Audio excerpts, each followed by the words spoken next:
How's it going, everybody, and welcome to Battleground Breakdown. I'm your host, Callum Fletcher, joined this week for episode number 1 with a very special guest. We've got Richard Sims in the house. Richard, how the hell are you doing, my man? I am fantastic. It's my birthday weekend. Still working. I've had the week off previous, but yeah, it's all good. Birthday weekend? Yeah, how old? You have to. Can I ask that? Yeah, is that fair? Unfortunately, I am 29 tomorrow, so it's not happy days because we're closing on the kind of Dave Walsh age and era of 30. Isn't great. Been an old man. So we're starting off with some shots fired right off the bat. I like your style. Well, thank you so much for joining me for the show today. We've got a lot to talk about, ranging everywhere from your personal casting career, the state of Halo, and everything in between. But before we get into that, I'd love to take a minute just to kind of acquaint ourselves, and of course you with everyone at home. So give us a little formal introduction, and then why not start off with an interesting fact that most people probably don't know about you. Okay, so I'm Richard Sims. I cast the Halo Championship Series, the EU Pro League, and various other bits and bats in between. Been working at ESL now, I believe, for 2 years in total. Community manager for ESL UK. I control, when I'm not casting Halo, do all the social media, dank memes, which I'm pretty sure will reach during this interview at some point. Oh, those will be brought up. Definitely brought up. Interesting fact, a lot of people get stunned by two things. One, how tall I am, being 6'3". People are always like, you're actually a lot taller than what I expect in real life, which, fair enough. And people are also stunned that I have a tattoo. I find people whenever they watch me on stream, I've actually got a tribal. It's not very good, but I've still got a tribal all down my arm, and people get quite surprised at that, and I'm having my other arm sleeved eventually, but yeah, that shocks people for some bizarre reason. I don't know why. I think it's because they only see me in the suit. Fair enough. You said not very good. What's wrong with it? Oh, it was... Tell me it was a drunk tattoo. No, it definitely wasn't a drunk tattoo. It was definitely, all right, I'm old enough. I'm going to get a tattoo. Kind of one of those. Let's just go get it for the sake of it. So, but yeah, it's getting better. We're getting there. We're cleaning it up. So slowly cleaning it up. All right, fair enough. Well, let's jump on into getting to know each other. So let's start off with what's your favorite food? I see you posting a lot about Nando's chicken. Yeah, Nando's is a favorite of mine and the wife's. We do eat at Nando's quite a lot, and we do have the loyalty card. Unfortunately, spend too much money there, I would definitely say. I mean, I'm a big pizza guy. However, I'm trying to diet a lot more, and I don't eat as much as I actually would like to. For any English people out there, or even Americans, if you've got it over there, Pizza Express. They do something called, people say it different, I call it a calabrese, but people say it in a different way, but it's this really kick-ass, fiery pizza. Okay. It makes me sweat, but it's good. It's really good. It's not stuffingly filling where you eat and you're like, oh, I want to die. But you do eat it and you're like, kind of, yeah, I need to just wipe the sweat off the brow here a little bit. Now, I don't know how... I guess where in America you've been, but what's your favorite American style pizza? Ooh. We got Chicago, deep dish, thin crust in New York. So I went to what were it called? It was somewhere in LA, and I had my first ever pizza pie. I don't know if that's the kind of you class that the same thing. That's Chicago deep dish right there. Yeah, and that thing was rammed to the edge with pepperoni, and it was nice, but I literally had to spoon my way through it, and that was different, just trying to claw my way and chug down a pizza rather than just getting it in and getting it over and done with. But it was good. It was interesting. Let's put it that way. If you ever get to Chicago, we'll take you out for some Lou Malnati's. Oh, really? That sounds... You will not beat Lou Malnati's deep dish. It's incredible. Okay. I'll but moving right along, then, we've got... you look like a rock and roll kind of guy to me. What's your favorite type of music? Oh... Funny you should say this, just coming away from town where I've just been, I actually had a rock playlist on that I have. However, don't really, I'm going to be honest, people have asked me this before, I don't really have a genre. Okay. I listen to anything. Like, if anyone knows me, I do like 90s classic music, house music, really old school stuff, any kind of 90s dance, excuse me. Anything like that, but generally speaking, anything and everything goes. I'll stick Spotify on while I'm either training or running or playing Halo or just on while working, and it's whatever I feel like on the day. To be honest, there's no set thing. But certainly from my younger days, I have a big Papa Roach, Linkin Park, Limp Bizkit, that kind of, Sum 41, them kind of bands, and that era, Green Day. I have a nice little, especially if I'm out running. I like to go running a lot around the estate, and I'll happily put that on and just chug along to that. But anything goes with me. Okay, so then perfect segue into what's your all-time favorite artist or band? Your one that you could take with like a cassette tape with you to a deserted island. One band. Wow, that's a good one. Jesus of Suburbia by Green Day is an absolutely fantastic song, so I'll go with that one. All right, cool. I can dig it. Dig it. Being a European, I'm hoping you're into soccer, but what's your favorite sport and team to watch? I don't do sport. You don't do sports? No, okay, that's fair. You know what? And I just don't. I'll bet on the football now and again, but I have no idea what's going on. I'll just pick random teams and hope for the best. Fair enough. Can't judge a man for having the favorite be esports. What about favorite movie? And this one always gets me because every time it's brought up to me, I'm just like, how the hell am I supposed to answer that? But I'm going to throw it at you. So what's your favorite movie? Bloody hell, that is a good one. Favorite movie. What could I watch over and over again and not care less? That's good. That's really, really good. It's gonna have to be Scarface. Scarface. Okay.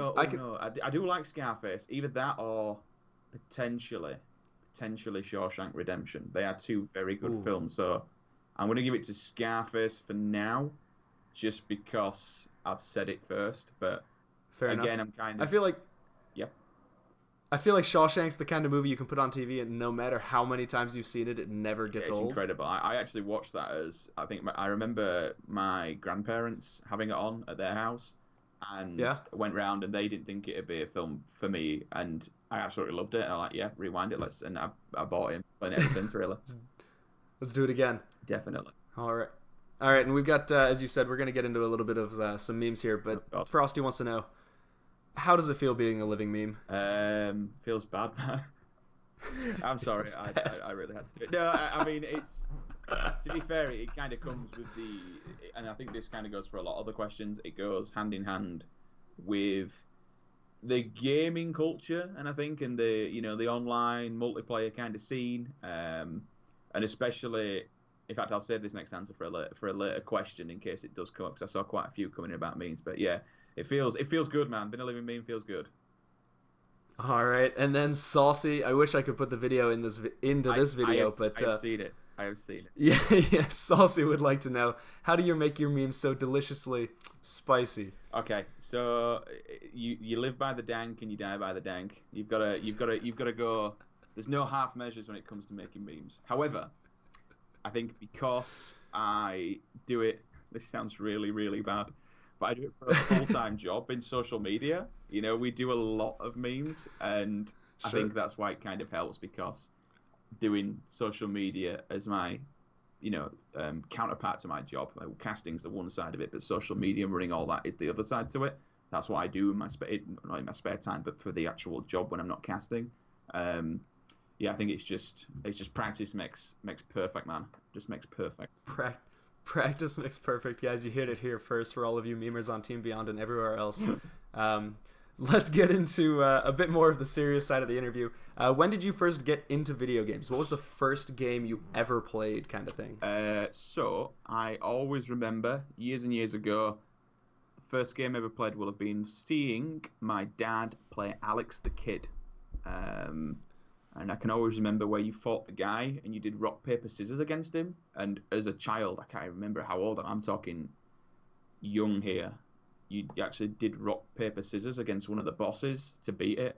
And I had no idea if I ever beat it, it was just a fluke. But that I always remember. And for some reason, I always seem to remember Batman on my Nintendo Game Boy. One of the original big brick ones, the big grey ones. Oh, man. The big old grey or red ones? I always remember, so that's the earliest I can go back is Alex the Kid. Maybe even further than that. It might have been this Duck Hunt. I used to have a gun. My dad used to have the big gun for Duck Hunt. The big grey Nintendo thing. Was that the one where you actually shot against like the wall and it projected it up, or? I couldn't tell you. I honestly couldn't tell you. I'm way too young to remember. But this thing was, I'm talking huge, this big orange and grey thing. I do seem to remember it. But yeah, Alex the Kidd, kind of Duck Hunt, and Batman of all random things for the Nintendo. I have no idea why. Okay, fair enough. So that leads actually into our next question. Yep. Tiberius oddly wants to know, before getting into casting and working at ESL, what games did you play or follow closely? So a little bit further down the road in life, what kind of esports did you get into and things like that? So from an esports perspective, it's always kind of just been Halo until I got into this job. I knew of other things, and I kind of tended to watch other things here and there. But from the actual pure dedicated esports, it's always been Halo since watching it back in the day on VOD, late nights, Friday nights. You know how it is, especially as a European, it was even worse. In fact, I'm UK now. Brexit, we can't say European. Sorry. But yeah, late nights, back Halo 2, watching it there and then. That's mainly kind of the esports side. From games that I actually play, the only other game that I've really taken seriously is Warcraft. I used to be in a heroic raid team, so we did a lot of. I play Warcraft in my spare time. That's all. It's Halo or Warcraft really for me. Okay.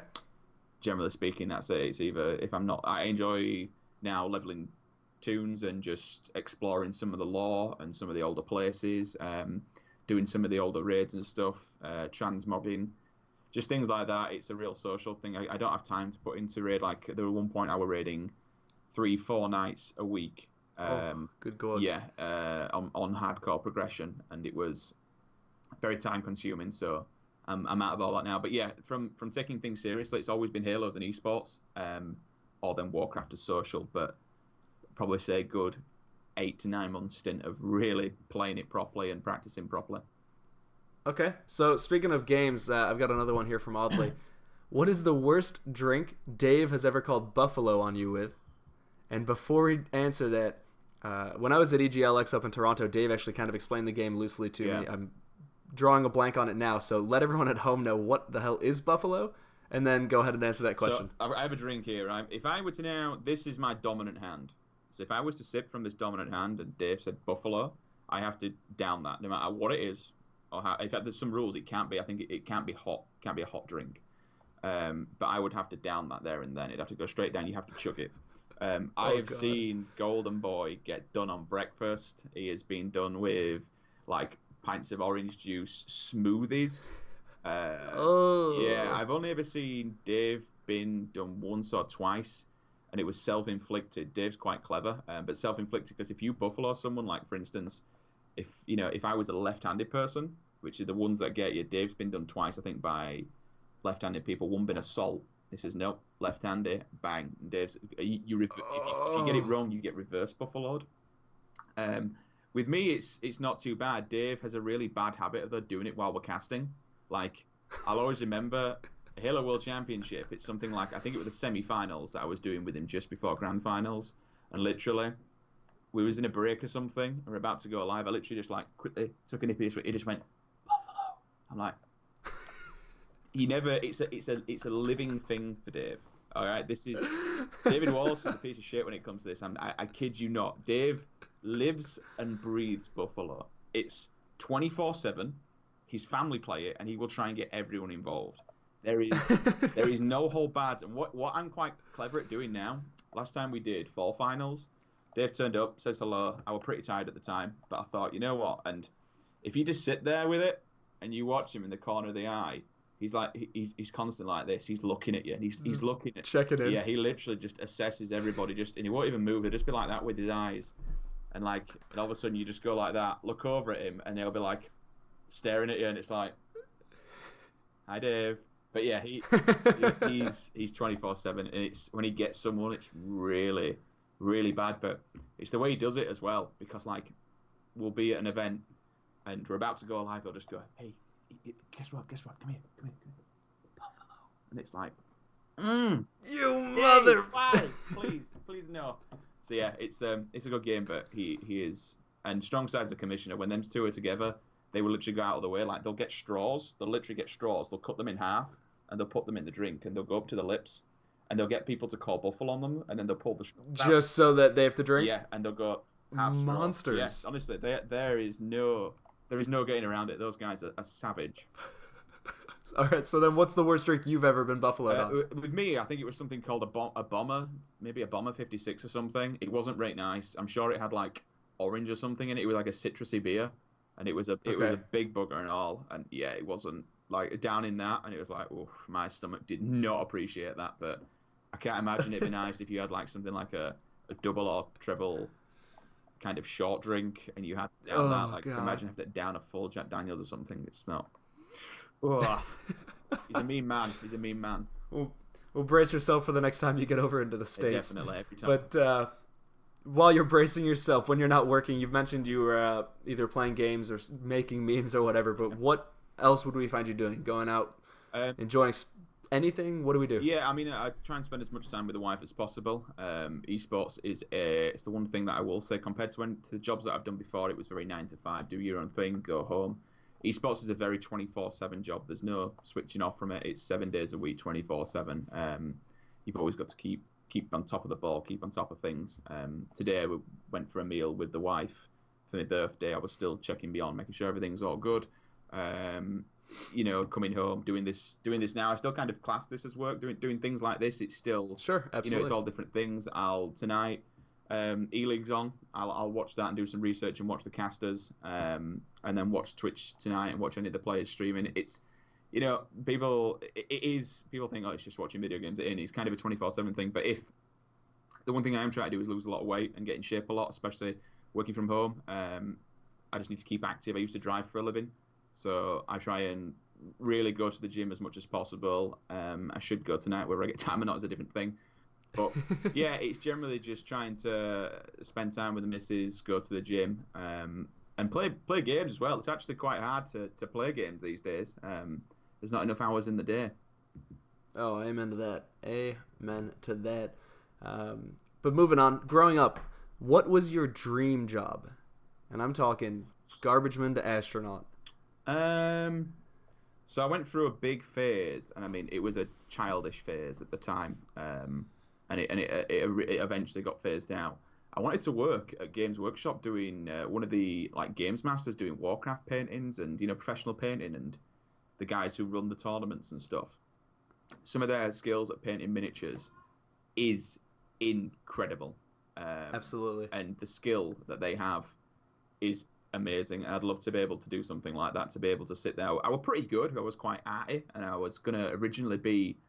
if we're talking dream job, I was going to be an architect. That was the dream and realistic job. But I couldn't hack the time in university. It just wasn't. I wanted to get out there and work. But that was the ultimate dream job, to go away and be an architect. If not, I was like, when I was a kid, I'm like, yeah, I want to paint miniatures and do games for a living. So it's always kind of been a gamesy thing. Okay. And just end up moving into being a printer engineer. There's quite a lot of jokes about it. But yeah, I fixed printers for 10 years, basically. Yeah? Yeah. I've a buddy who's doing that now, so I know the grind, I guess the way to say it. Yeah, it's a grind. So if you weren't working in the world of esports, or gaming, or any of that, what would you like to be doing? Apart from Games Workshop. So, I mean... I'm quite focused on building myself up, and once I'm in a position...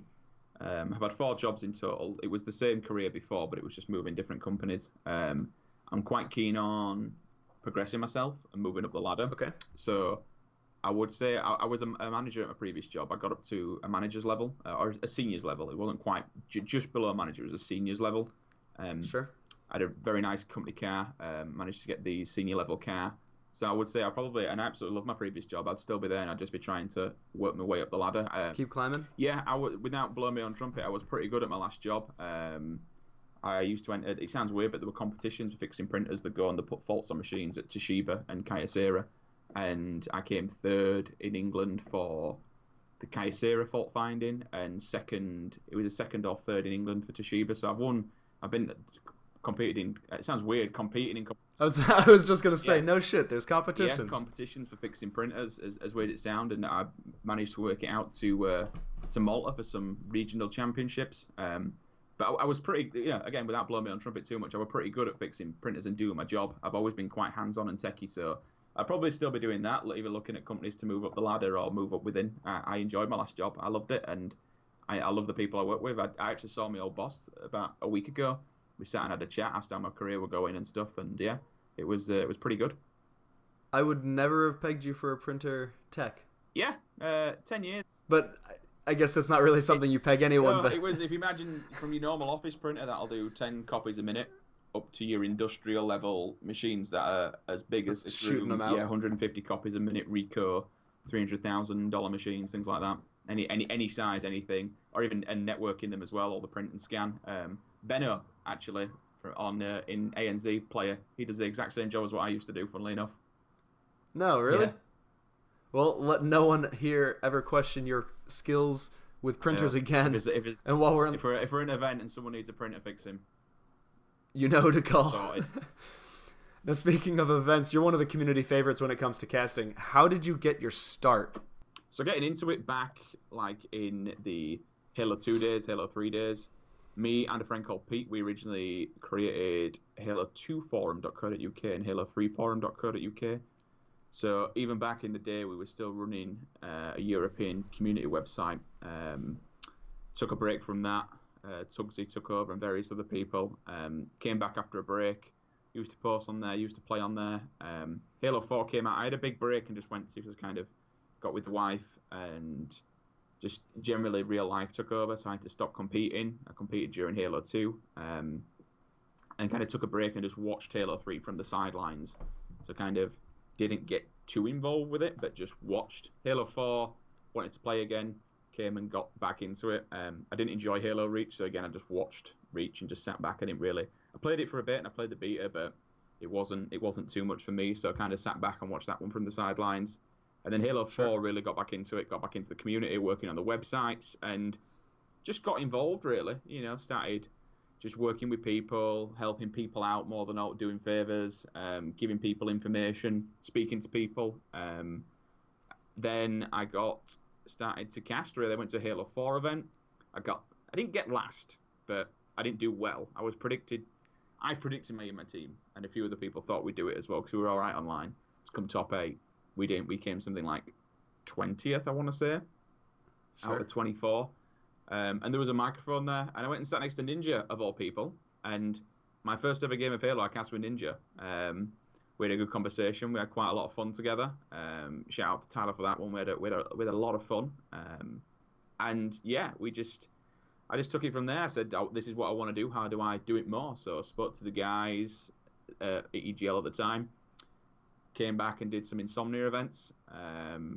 And from there, we had the EGL Battle of London. I cast that with Strongside.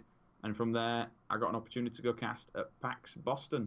And managed to do the infamous CLG versus Noble Black with all those repeats and overtimes. That was an insane game. And I think that was the first real shot into America.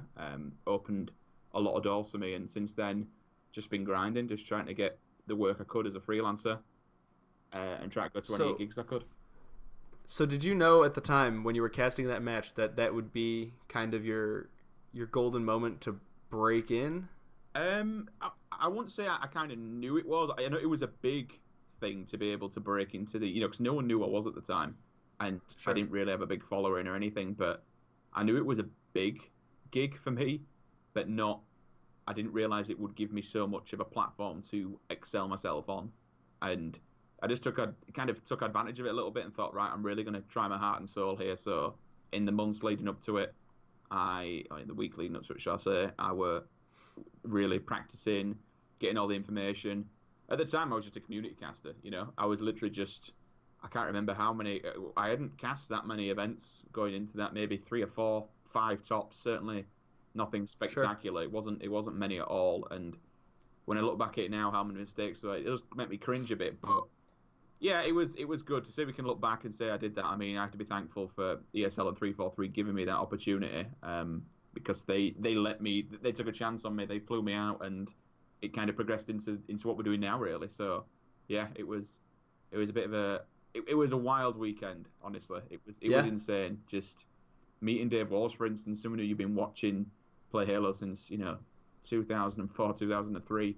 and now you sat next to him chatting about Halo, working with him. It's insane. It was a truly insane feeling. It still is. It's still a bit surreal. Every event I go to is just, it's mind blowing.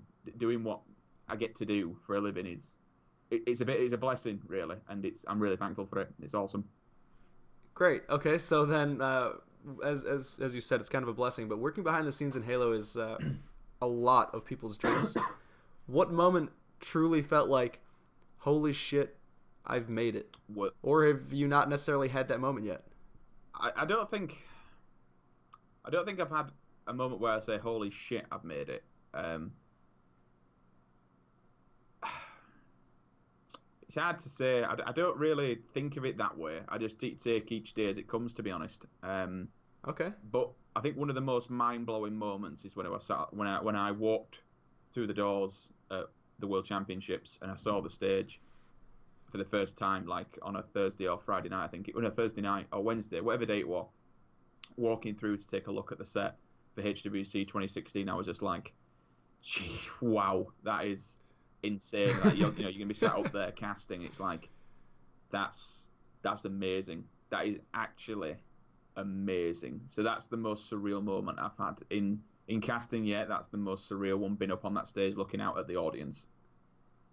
Awesome. Well, okay. Well, speaking of like dreams and what have you, Martin Ohms, otherwise known as Voodoo Man, asks, what's your dream series, inside or outside of Halo, past or present? What's my dream series? Yeah, and let's go with whether to watch and to cast. To be honest,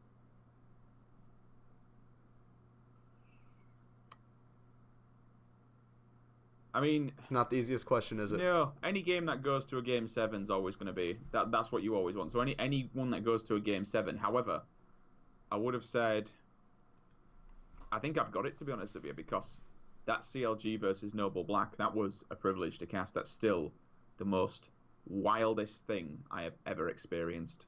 So outrageous. Yeah, I think I just lost my shit at that. It was just that's where the old "this is Halo" kind of cliche came from at the end of the day. And that came out. I've just been overwhelmed by the experience. So I think I've had the Dream Series, but you never really know what the Dream Series is. You can't really predict it. So long, whatever it is, sure. It's so long as the teams give a Game 7, or even if it goes to 2 best of 7s and it goes all the way down to the 14th game. Whenever you get games like that go all the way down to the line, they're the ones, and they're very close. Something like a 49-49 last kill wins it kind of scenario. Aspen, you had CLG take on EG. That was wild. Incredible. That was wild series. Yeah. Things like that. So, but to be honest, it's not. I don't really have a dream series to cast specifically. Casting just decent games, just getting opportunities to do decent and close games is more than enough for me. All right, good answer.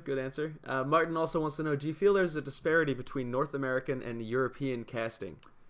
And if so, what is it? There's a difference. And the biggest difference is, I don't think, it's more. So, for instance, North American casting, you look at T2, Ghost, Walshy, Strongside, everyone. In America, you guys have the knowledge straight up. There's the pro players. That's kind of why I wanted to bring Harry Thomas, aka Lethal, to the European finals a full season and put him as an analyst, because Harry is, I think he's a 40+ times champion at Halo since Halo CE. Something ridiculous. Good Lord. Yeah, something stupid like that. I thought, right, we'll get a pro mind on there. But yeah, the American casters, they have the pro minds. I will never claim to be a pro mind. I'm not. Sure. That's why I play by play and hype and enjoy it. I'm getting better at it the more I cast it, and I can see, the rotations, the players, why people are doing certain things. And listening to Rhino, for instance. Rhino has been a big help. He does his videos and he also explains and breaks things down. But the biggest difference is that America has, the minds, the pro minds. Sure. They've been there, they've done that, they've played at the very top. They know what needs to be done to get the job done. And I think European casters also know that as well. But none of us have been in the position that some of, people like T2, Elamite, Walshy, Strongside, they've not been in that position yet to know what it takes to win an event, to win a major,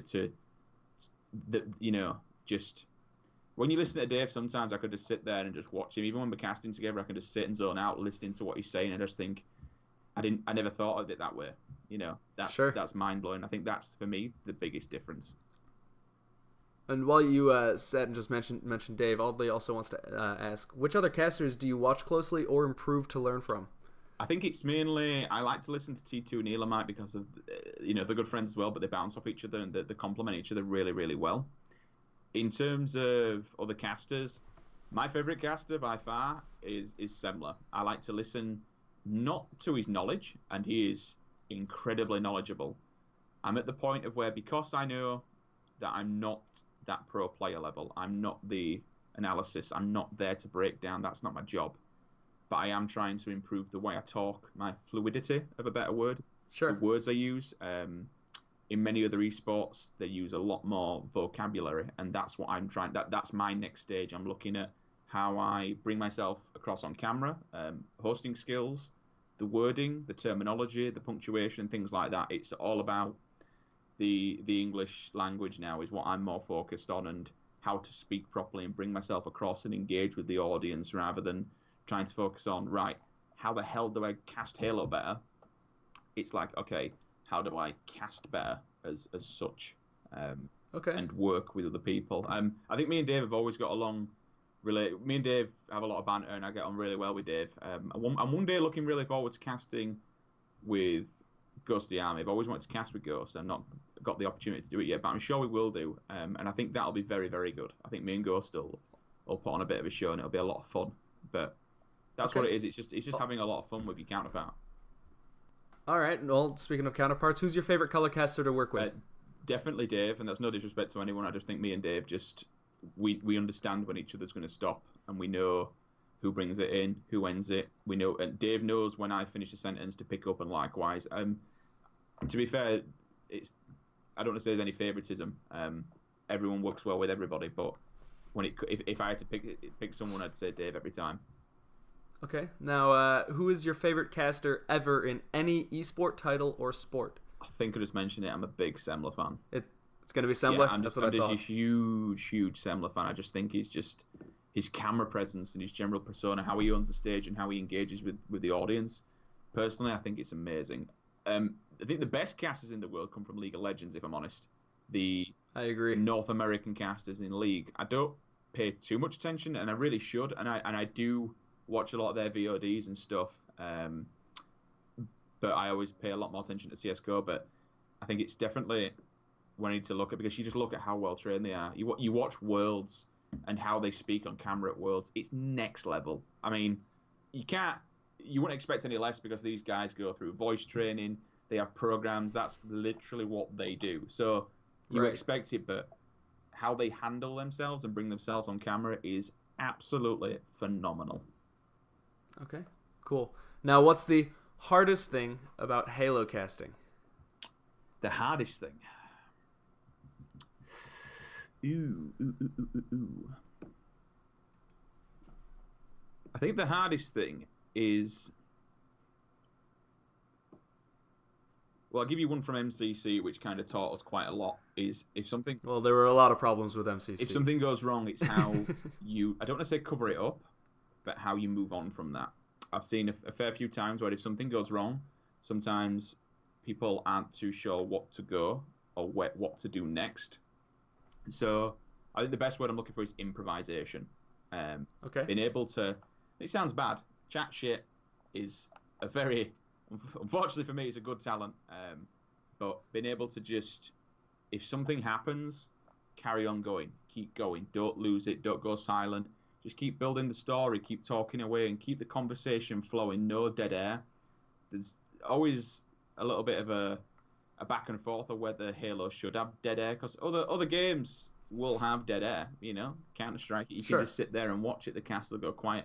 Personally, still think Halo can't do that. I've tried to do it before, and it just goes a bit awkward for me. Just watching people play, and it's all gone quiet. If it's 49-49 and someone's got a sniper rifle, you're going to sit there and you're going to watch and wait, or you're going to quiet it down. But yeah, I just think it's the ability to, if things go wrong, the hardest one is definitely just knowing how to carry on from that and just be able to pick it up and just say, right, moving on, what's next? You've got to be able to just think on your feet a little bit.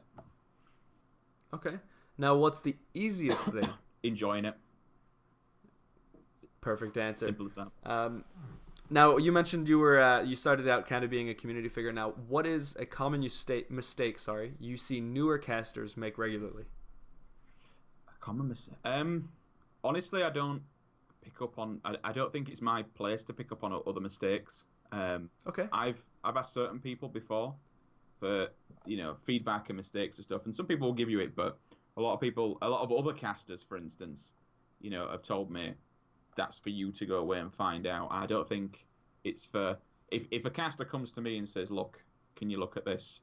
Which I actually owe a few people a few review sessions, and those guys know they are, and I'm sorry I just haven't got around to doing it. That's completely my fault. And people have asked me and I forgot to do them, so I'm going to own up to that one now. But that's kind of for them to go away and get their feedback. I don't like... Sure. Because it's not throwing a caster under the bus, and I'd never ever do that, but it's like... I don't want to sit here and start picking up on things, and people may think, "Oh, is that about me?" Because it's not. It's if people want to get better, they go away and they find it, and I respect that. People have come to me and asked for opinions, but sometimes I feel like I don't want to throw anyone under a bus. There's always ways to get better as such, but yeah, for those people who I do owe them a review session, I will do it. I promise you. Awesome. All right. So then going from there, we're seeing a surge in those community casters such as Butters, Wood, Nighty Night, and what have you. It's incredible that they're all getting a shot to kind of build up on their dream. Yeah. What is the best advice you can give to aspiring casters? Enjoy it. Make sure that it's what you want to do, and just go away and just bloody enjoy it. That's the best thing to do. I also, it makes it easier. If you love it, it'll come through and it'll shine through, which is what we see in our community casters. They absolutely love it, and it's great to see that. I still don't see, even back in my head, it's like, people say you're a figurehead and such like that, but I still think of myself as just this guy who's doing what he just enjoys doing and just enjoys playing and talking about Halo. But yeah, it makes it come so much easier if you just enjoy doing it and you love what you do and you're just doing it for fun. That's the way I kind of approach it every single time. But I also have a, it's a full-time, it's my job to be on top of my game. And that's why I do watch a lot of VOD, watch these other esports to see what they're doing, practice and things like that. It's moved from just being, for me, since moving to ESL, something that I enjoy doing to being a full-time job. Okay, cool. Now we're going to move a little bit from casting and move into the state of Halo esports as a whole. We just had, maybe not so much the state of Halo esports first, but let's talk about St. Louis in the most recent tournament. We had some incredible matches this past week in St. Louis. Absolutely mind-blowing. We had some crazy upsets. I don't really know if really many people expected Liquid to gun down these top teams and get into second, but which teams do you feel are going to be the ones to watch in Las Vegas? You got to give Liquid the upper hand in this one. They took down Envious back at UGC. They placed second at Las Vegas. They placed third. They reverse sweep straight ripping at fall season finals. At the moment, that team is looking locked and loaded. They are ready to play. They have come up and kind of said, right, it's now not just Optic and Envious. Liquid's kind of always been there, but the dormant kind of enemy. They're now well and truly in that top 3 packet, and it's anyone's game. Worlds is going to be exciting. Worlds is going to be very, very exciting. When you look at the teams that are going to be there, I mean, obviously they've got to, while we're doing this, they have to qualify for it first, right? And anything's still possible because we've still got Vegas. But moving into Vegas, I definitely think it's Liquid who, I don't even say they're the underdogs anymore. They are they are in that top 3 in the world right now. Sure. But whether or not Envious, I think they can quite easily, but they've got to come and they've got to bounce back from their loss against them, right? But even so, Straight Rippin' are the ones that I did not expect to do that well. And I feel a little bit bad, man, for kind of counting out. Having the doubt? Yeah, I do. I feel bad. I've always rated Ace at this game. I think he's one of the best players in the world at Halo 5. The man is a machine. But that roster, compared to how they play online. Offline was a different ball game. They are a different animal when you put them. And you look at the roster. Why shouldn't they be? But Renegade, that boy is a demon. He is. Think he might be that missing link? I think it's what they needed. They just needed a little bit more firepower underneath the team.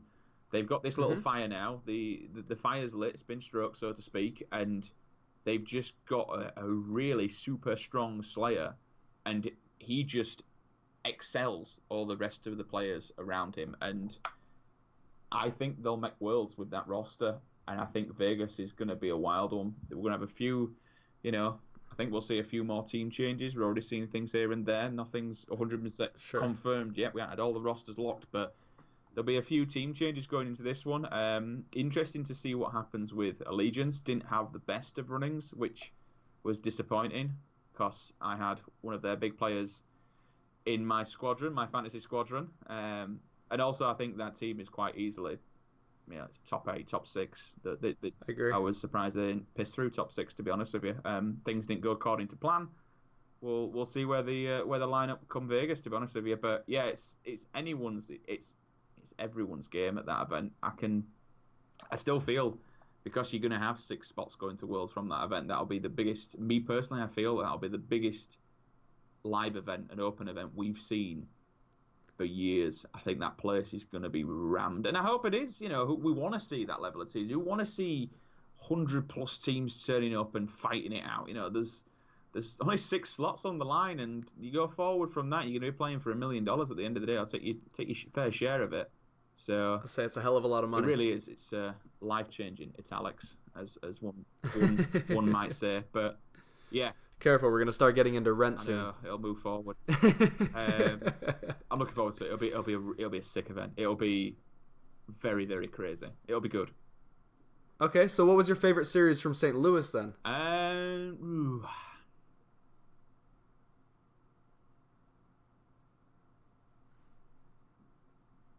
Just for the reactions, to be honest,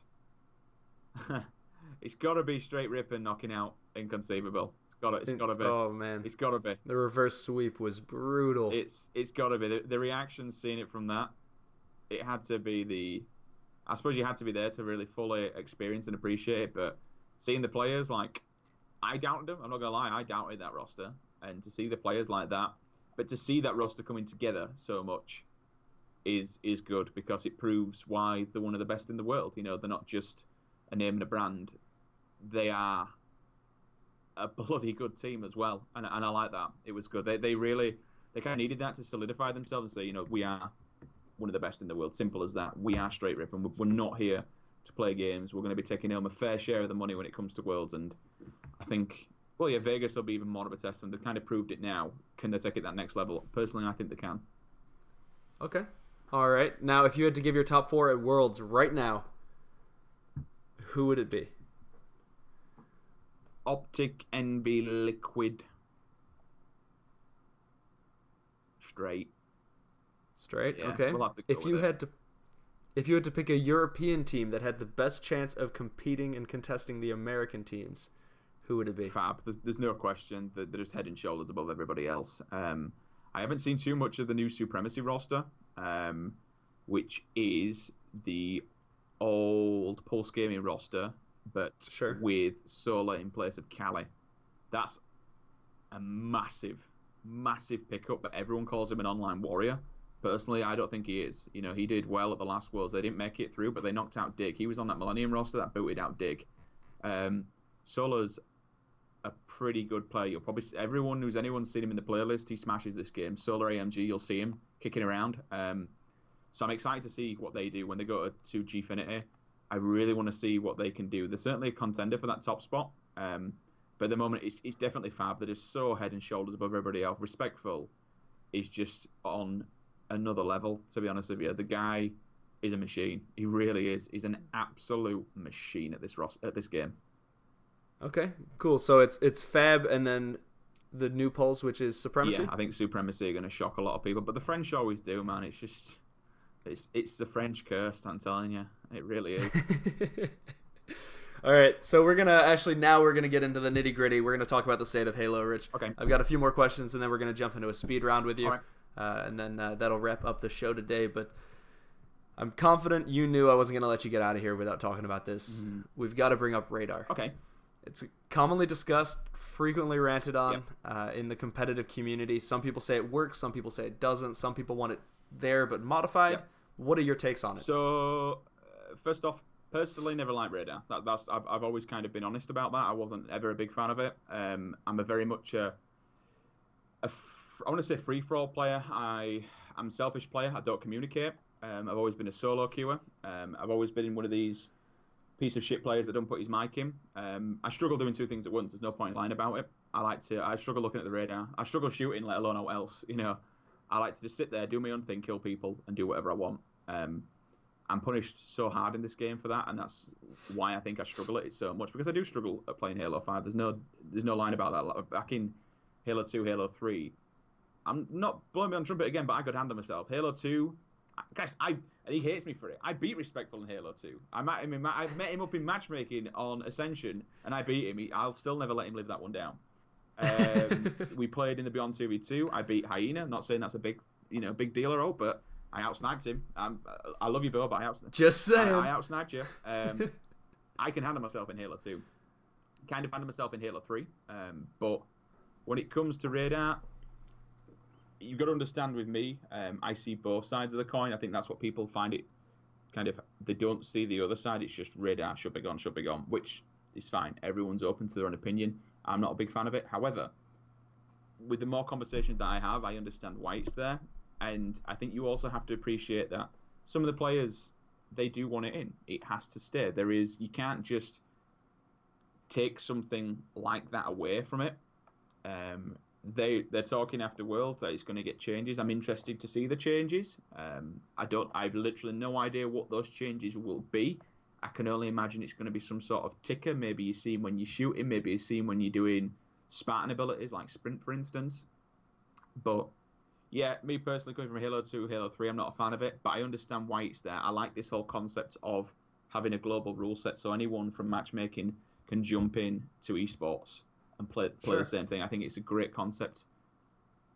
Once these changes come out, whatever they may be, I'm very, very intrigued to see how that one plays out, to be honest with you. It'll be nice to not be punished as hard, because but it's just my really crappy play style. I just run around and just run and gun. But that's what I enjoy doing. I just get smacked so hard and punished so hard for it. But I enjoy doing that, and it's how I've always played for the last 10 years, so I deserve punishing for it, to be honest with you. Okay. All right. That works. Now, I want to talk about tournament production as a whole here for a second. What would you do personally? I guess not personally, but what would you do to improve the viewer experience as a whole when it comes to watching events, whether that's less downtime on the stream, different styles of the tournament, bracket changes, feature stations, whatever it may be? What would you do to increase the viewership experience for those at home? Well, I'm not in production, so I'm going to struggle with this one, if I'm honest, because I do see how hard and how much of a hell of a job it is when I watch the ESL team in the background doing it. It's not an easy job, and so it's quite hard for me to comment on that one because I'm not involved in any of that whatsoever. I see it all in the background, but I watch some of the stuff they do, and it's just magic. What would I like to see more on stream, though? I think it's getting there, to be honest with you. When you look at what 343 is doing with the content in between, the player interviews, the recaps and things like that each day at events, I think that's amazing. I'd certainly love to see a lot more of them rather than, I think looking at other ones, the less adverts you have, the better. The more different content and non-repetitive content there is, the better. And I really think, I love the fact that when 343, they go there, they do all the recordings with all the players and stuff, they get them out, they turn them around on the day. That's amazing. And honestly, it's getting better and better every single event. Seeing those and having the cast interact with the players and have fun with them, that's what it's all about. If you can bring content that puts players on a more personal level, which is what 343 is doing, I think that's a fantastic road to go down. Okay, good answer. I like it. back into the mechanics of the game, we've seen a variety of movement changes throughout the last few Halo titles, everywhere from pickup items like evade, for example, sprint, thrusters, ground pound charges, stuff like that. How do you feel about the movement in Halo 5? It's the meta is the number one thing of it. And again, another thing why I struggle playing the game, because I'm not quite there yet with it. Even though I do try, I always get out thrusted. Literally, that final thrust on the shot, bang, and away you're gone. It's amazing. People who utilize this, you watch Frosty play, he will literally tee up ground pounds, Spartan charges, clamber, jump, you name it, and he'll just bang these together, use all the tools. And this is what all the players are doing now, but Frosty's just he's a wizard when you look at what he does. He's a proper magician and a showman, but I think it looks good. It looks awesome. Watching it at a pro level, how they use and abuse them, it's awesome to see, you know. And when they pull off some sick stuff to stay alive, it just blows my mind. It's super, super impressive. At high end level, Halo is the shit. It's so good to watch these. Honestly, they are showmen when they get it going with it, and they utilize these and do things you've never seen before, reaching new heights and stuff, and new different angles to kind of poke through and get a shot on. Yeah, it's wild, man. It's good. It's good fun. Now, you mentioned using and abusing, which is a perfect segue into the next question.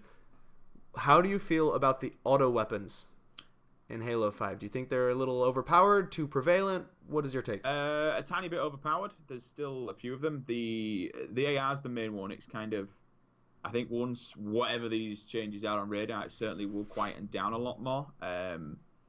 The AR is a very, very strong weapon, and I've always kind of said that, especially with the headshot multiplier on that gun and the smart scope. It's very, very long range. I think if that was taken out, either the smart scope or the headshot multiplier, maybe even both, then it would probably be in a much better place. But yeah, they are quite strong. I love the SMG. I'm not even going to say I don't. I actually love it. If it's placed properly on a map and used as, like, you know, a tier 2 power weapon, so to speak. Sure. That's a fantastic utility. You get there in your back pocket, you are going to end lives, get up close and personal. But yeah, it's just the AR is very, very strong. I think if Smart Scope and the headshot multiplier was removed, it would be in a much better position. But again, it's going back to this global rule set of seeing how anybody can use that gun. You know, people in Warzone, people in Slayer, people in Skirmish, and people in Arena, everyone using the same level of weapon. So I can't imagine it's an easy task finding, you know, the good balance of this is too easy to use to this is too hard to use.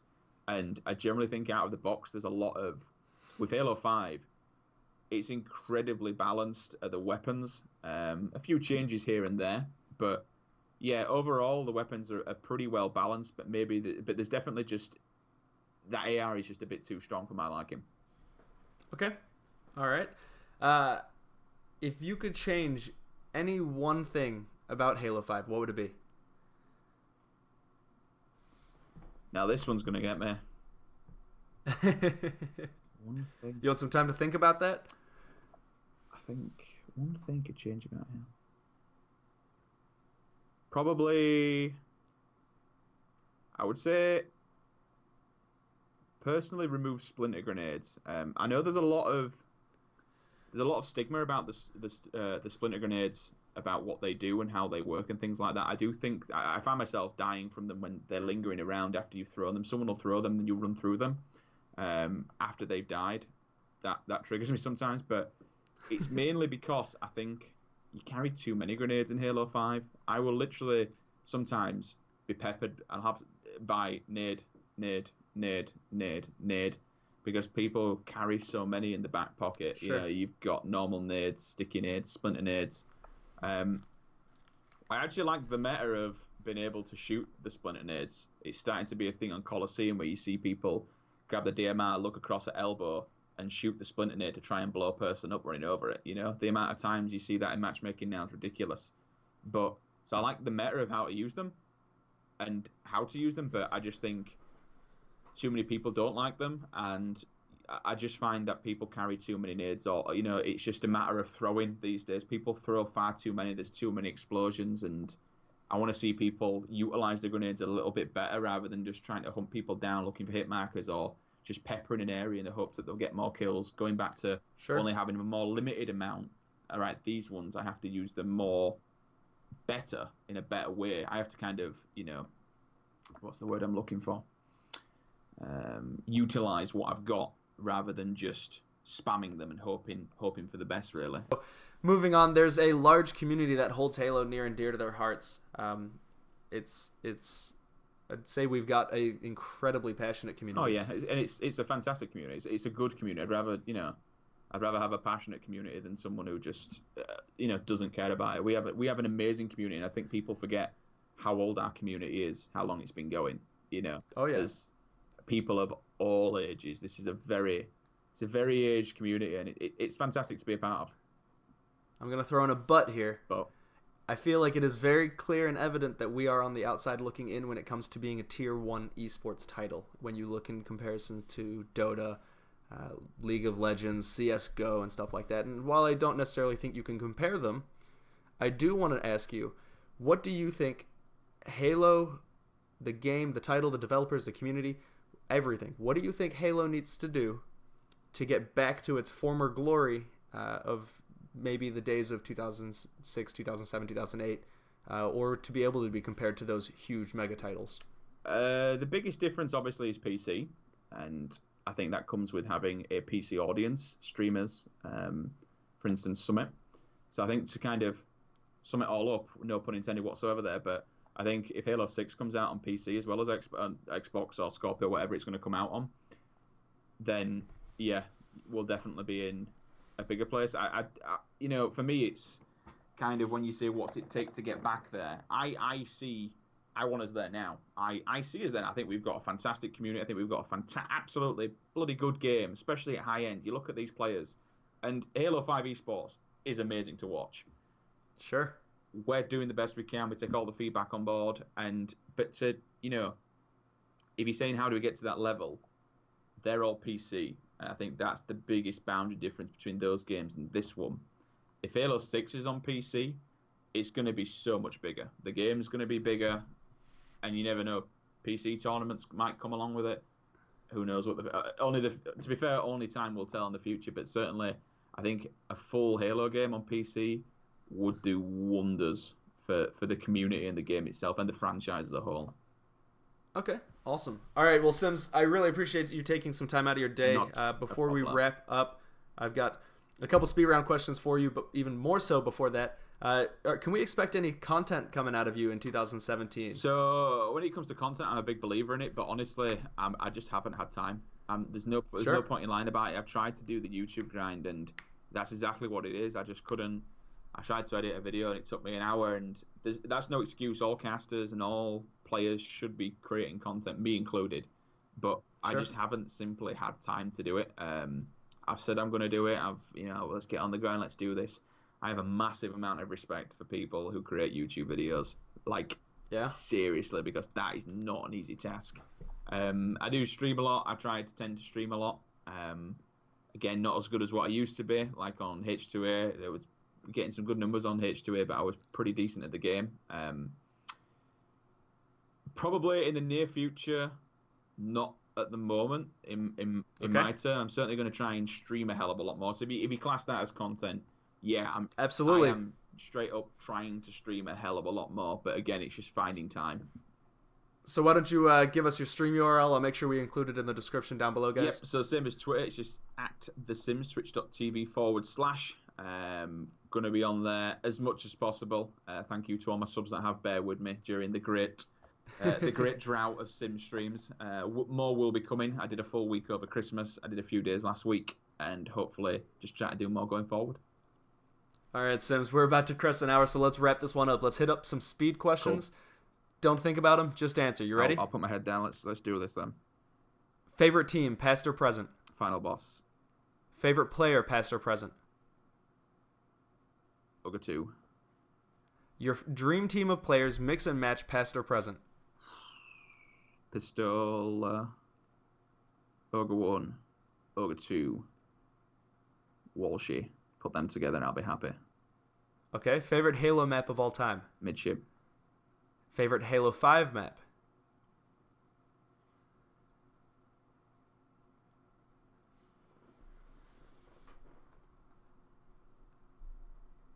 so much for no thinking.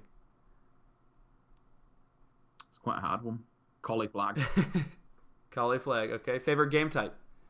Flag. Are you ready? Carbon or Final Boss? Damn. Final Boss. Straight ripping or triggers down? I'm going to go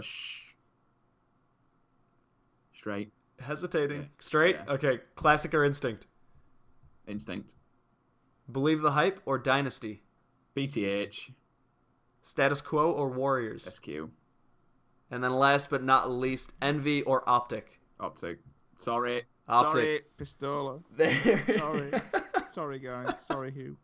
Midwin. I'm sorry for putting you on the spot like that. I apologise. Yeah. I just love TJ. I just think he's piss funny. But I like Snakebite, though. I've got a lot of respect for Snakebite at the moment. I think he's, for me, the best player in the game.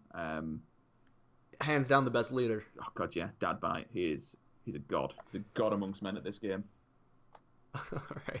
Richard, before I let you go, do you have any shout-outs? Just, thanks to yourself, all community that's always given me support. It's fantastic being able to do this for a career, and without them and their help, certainly would not have been here. Shout out to everyone on Beyond, been as passionate as ever, always giving the feedback, no matter what form it's in. It's taken on board. it's needed. That's what we need. We need feedback, and we need to fix things if things need fixing.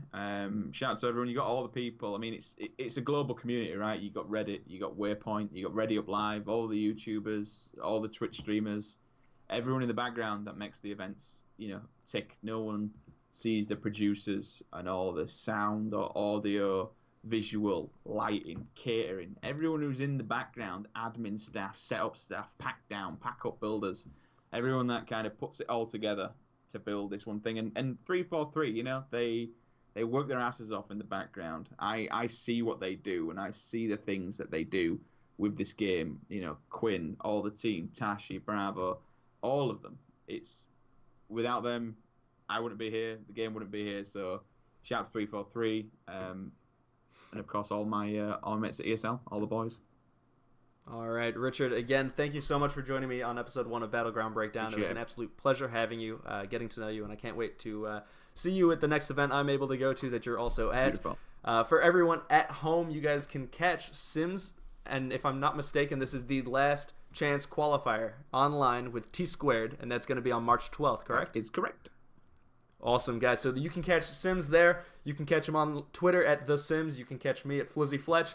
It's been a pleasure having you. Make sure you give a like, a subscribe, a follow. Share this channel around with your friends if you enjoyed the content. We've got some awesome stuff coming out. Next week, I'll be sitting down with Zach, the CEO, the man behind Money Matches. And following that, we've got Connor Hall, the CEO and founder of Team Allegiance.